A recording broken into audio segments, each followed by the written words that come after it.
morning. The meeting today, September 5th, I believe it is, or 6th, September 6th, 2013, of the New York City Campaign Finance Board is now in session. We have minutes from our August 28th meeting. Everyone okay with those minutes? Second. All in favor? Aye.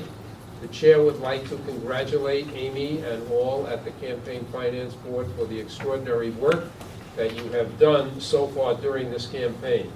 To just give you a little sense, the audit staff has certified 205 campaigns.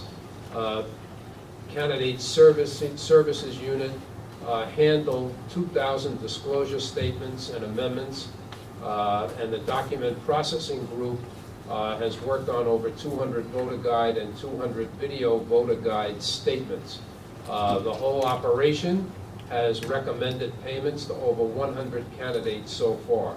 So this has been an extraordinary amount of work by all of the members of the staff of CFB, and I and my fellow board members congratulate you and thank you for the magnificent work you're doing during this very important campaign. Amy. Okay. I don't have much to report again, to commend the staff on all the work that they've done through the primary. Remind everyone who is watching and everyone here to vote on Tuesday, September 10th. Hopefully we'll have a good turnout. We are in the process, I guess I reported earlier this summer, we had a contest to design a sticker to give out for people to when they voted, and we're in the process of distributing those stickers for the primary and as kind of a test case, and hopefully we'll have even broader distribution for the general election. I see that, Ellie, did you have them? I saw that Ellie has them there. Can you bring them up to the board? Can you see them? They came out very nicely. Our contest winner was a 10-year-old girl who designed the sticker with her brother. And so we will be distributing these to people as they vote on Tuesday. Many of our voter assistance partners, Popular Community Bank, and many of in the hospital, Health and Hospice Corporation have agreed to help us distribute these stickers on Tuesday. I also want to report that another great project that we've been working on for a year, Popular Community Bank has agreed that on election day, when you go to the ATM machines at Popular Community Bank, there is a screen that says, remember to vote on September 10th. Hopefully we will expand that to other banks in the future. I think it's a really good way to remind people to vote. Everybody goes to the cash machine, and it looks really nice. They have a great graphic and mentions NYC votes. So I really commend Popular Community Bank and Onita and her staff, who really worked very hard to get that done. But I welcome the board to take some of these stickers, and you can distribute them to your friends and family after they vote on Tuesday too. Thank you very much. Now we'll have a report from Art Chang of the Voter Assistance Advisory Committee. First of all, on behalf of the other members of the board, we'd like to congratulate Art and that committee for the extraordinary work that they've done. This is the first election since this committee was put into place as a result of the city charter, correct? When they mandated that, and Art can fill you in. There's a very exciting development today, in addition to all the developments we talked about at our previous meetings. Art. Great. Well, thank you, Father. So I am very pleased to announce that at the end of the day today, every person in New York City will be able to go on their mobile device to nycvotes.org, enter in their address, and see a list of who's on their ballot for every office in their district. They will be able to click on any candidate's profile, see all the information that exists in the voter guide, along with live links to all of their social media presence and their websites. And if a person in New York so desires, each person can also make a contribution to that candidate. So we're very, very pleased that this is live. This has been an enormous effort from by the staff of the Campaign Finance Board. In particular, I want to thank Eric Friedman for all of his work, and Ken for all of the coordination they've done on the IT side. So this is fantastic. It's been something that also is beginning to appear in lots of public places. There'll be a press campaign that begins tonight. You'll see it mentioned on Taxi TV, thanks to the TLC and Anita's work. So I've had friends actually call me and email me about this. So hopefully this will be a tool that's very useful for people as they make their ways to the polls and find out where to vote, how to vote, and then hopefully then find out who won afterwards. Thank you very much, Art. I'm now willing to entertain a vote to go into executive session. So moved. Second. All in favor? Aye. We shall return. Okay, we are now back in public session. I will turn it over to Amy. Okay, first, we have a appearance by campaign, Ms. Pierce.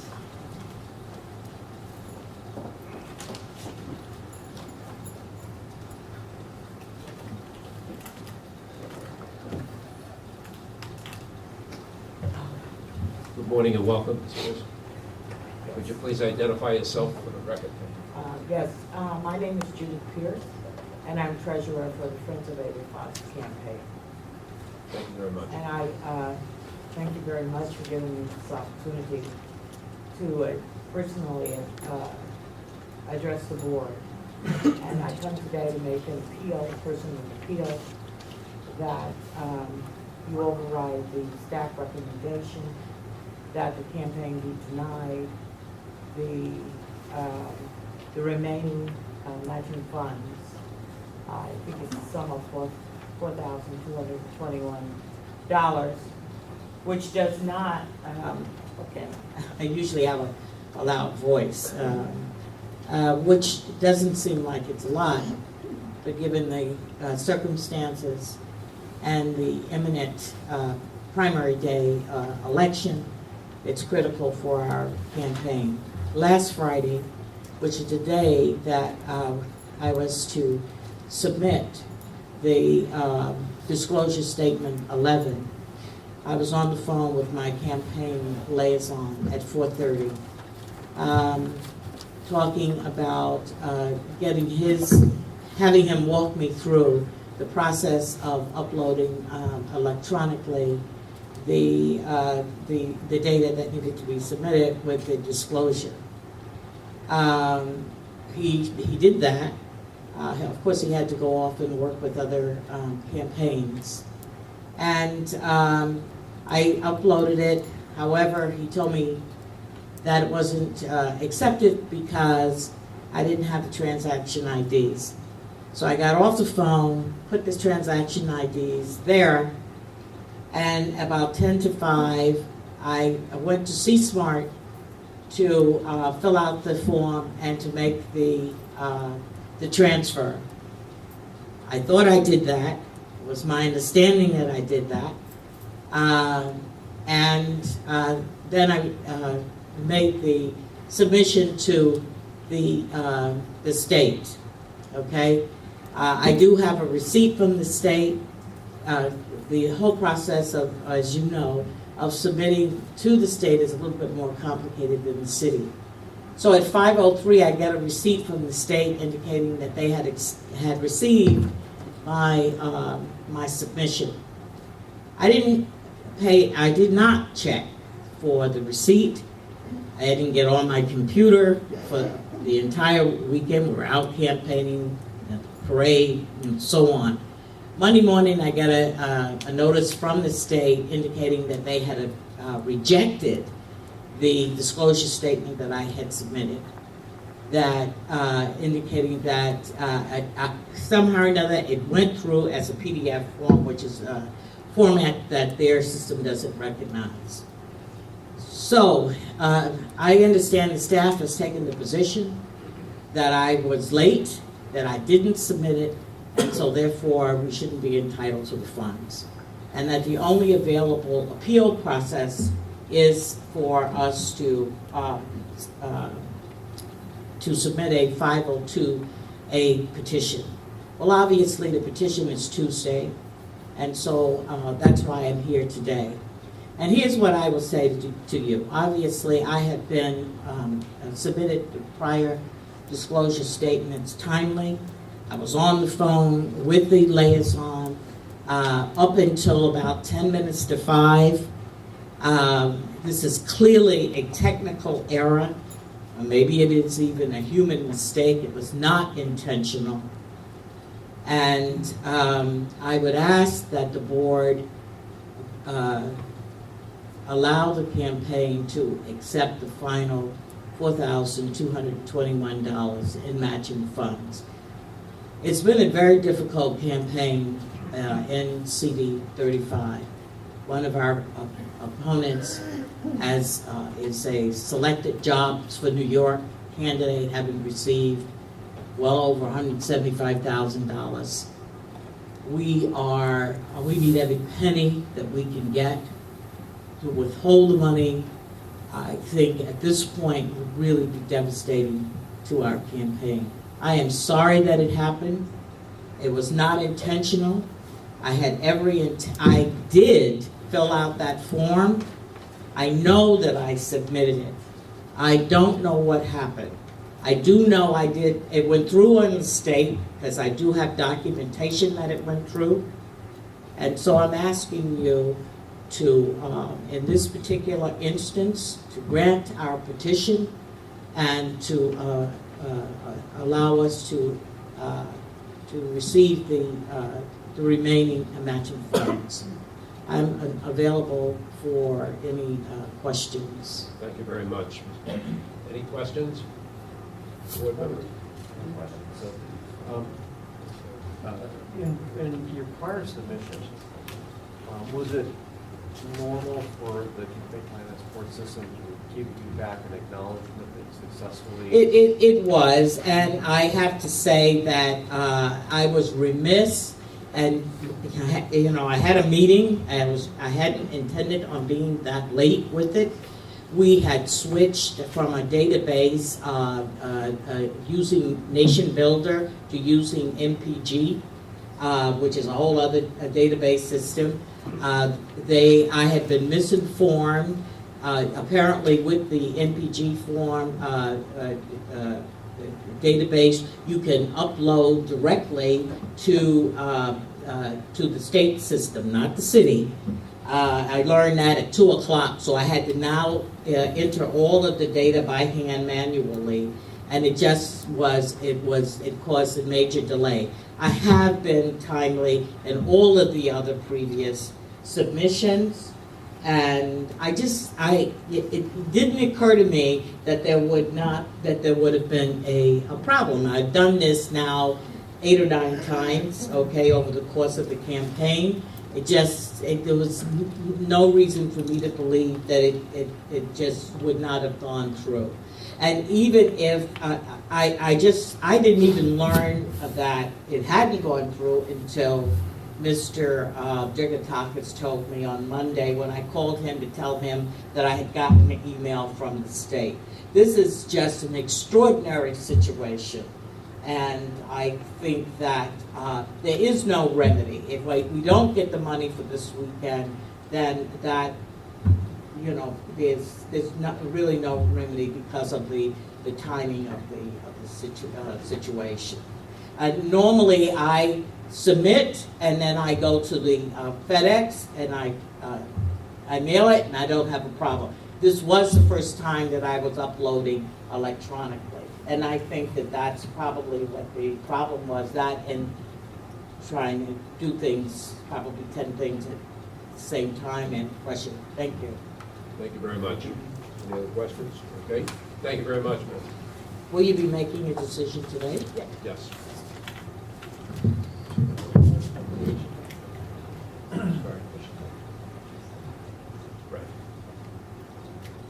I'd now like to entertain a vote to go back into executive session. So moved. Second. All in favor? Aye. In public session, I will turn it over to Amy. Okay. So, I'm gonna go a little out of order on the schedule. We're gonna vote on the payments first. Staff recommends the following payments.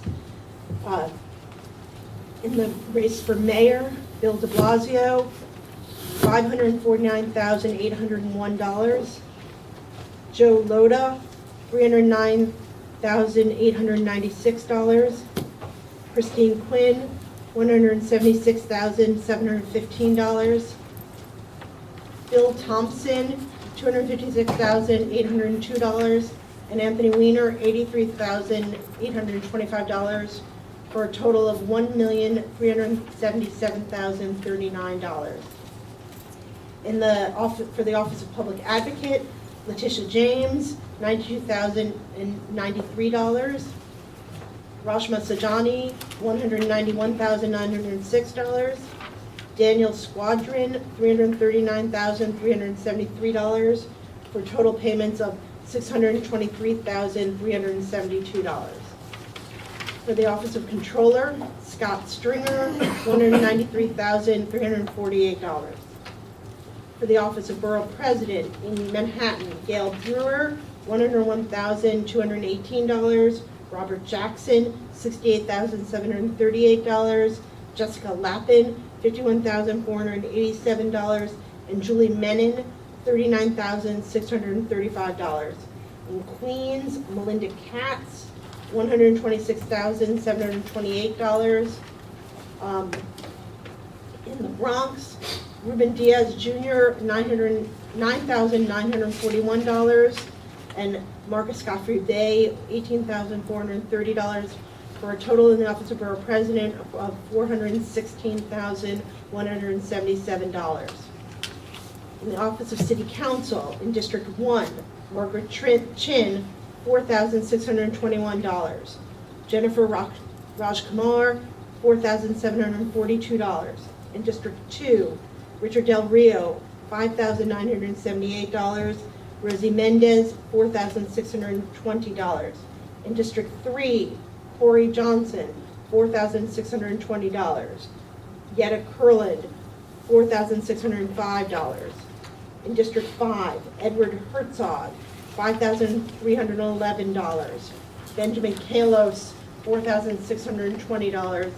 Nika Kellner, $4,620. In District 6, Ken Biberet, $4,620. Deborah Cooper, $4,620. Noah Gottbaum, $4,620. Mark Landis, $4,620. Helen Rosenthal, $4,620. Mel Weimar, $4,620. In District 7, Joyce Johnson, $11,710. Manuel Lantigua, $4,620. Mark Levine, $4,620. Mark Otto, $15,096. Zeed Ramadan, $50,731. Luis Tejeda, $4,620. In District 8, Sean Gardner, $76,560. Melissa Mark Viverito, $4,620. Edward Santos, $10,385. In District 10, Cheryl Pam, $9,513. Yadanis Rodriguez, $8,700. In District 11, Andrew Cohen, $4,620. Cliff Stanton, $4,620. In District 12, Pamela Johnson, $1,772. In District 15, Albert Alvarez, $92,400. Raquel Batista, $5,352.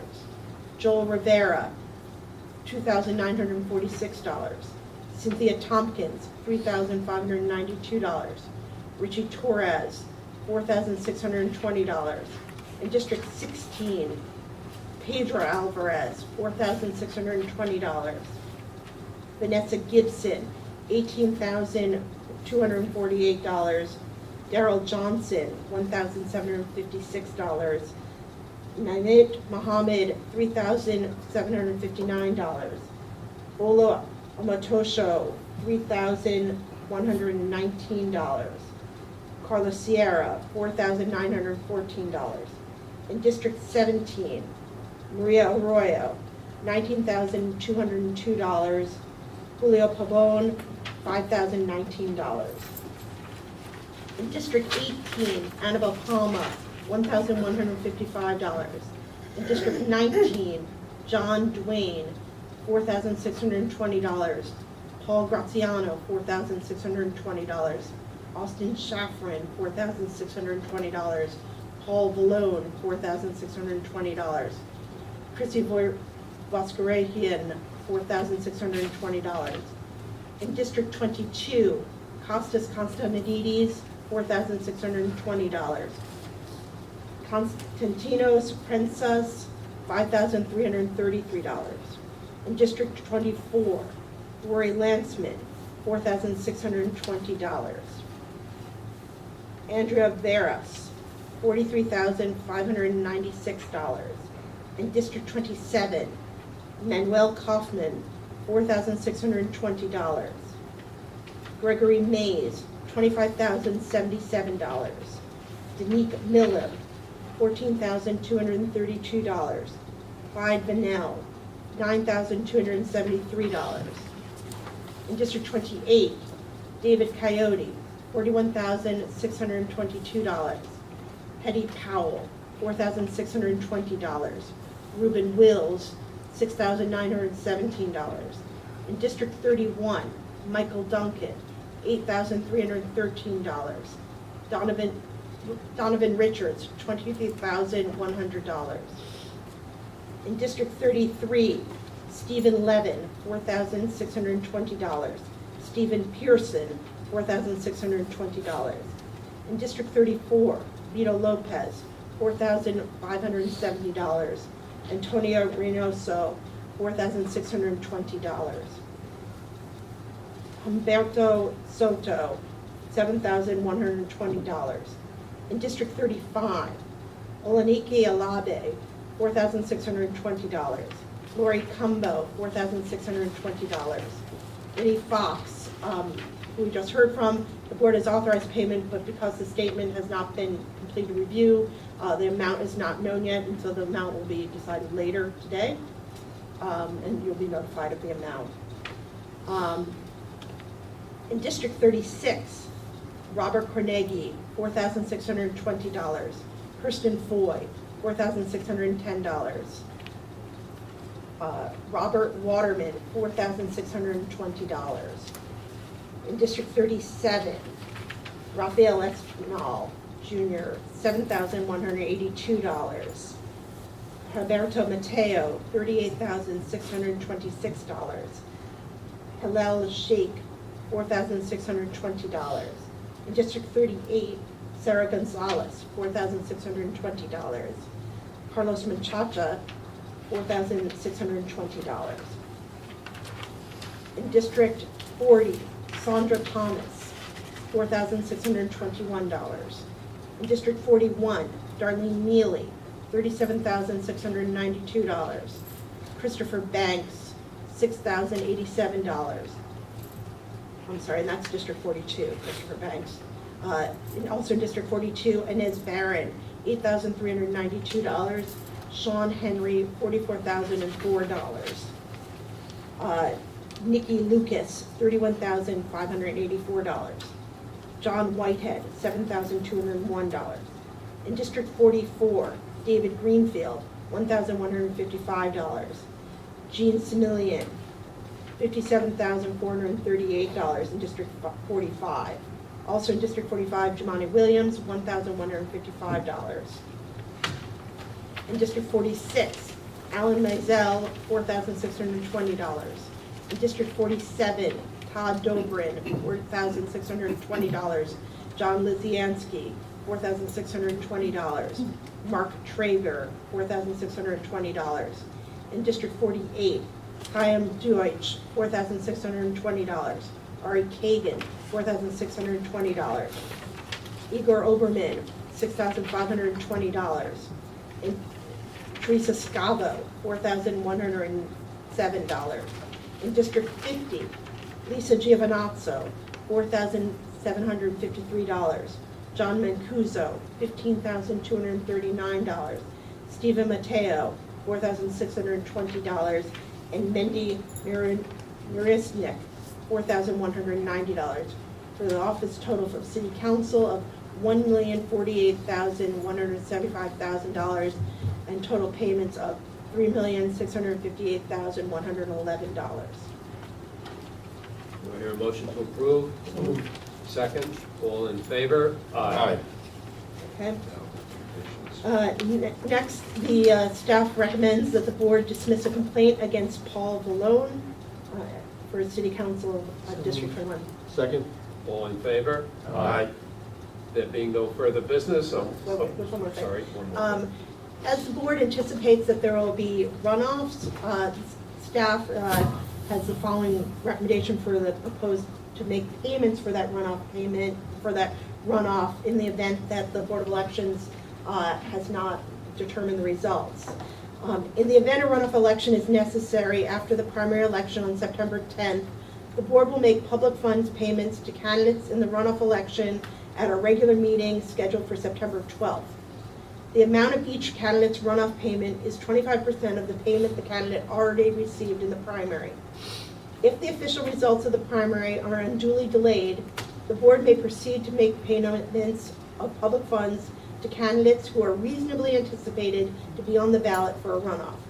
Those payment determinations will be based on the factors outlined in Advisory Opinion 2001-11, including the number of candidates whose status is uncertain and the apparent closeness of the primary election results. In connection with the board's determinations, candidates will not be asked to make a showing they expect to be in the runoff before receiving that payment.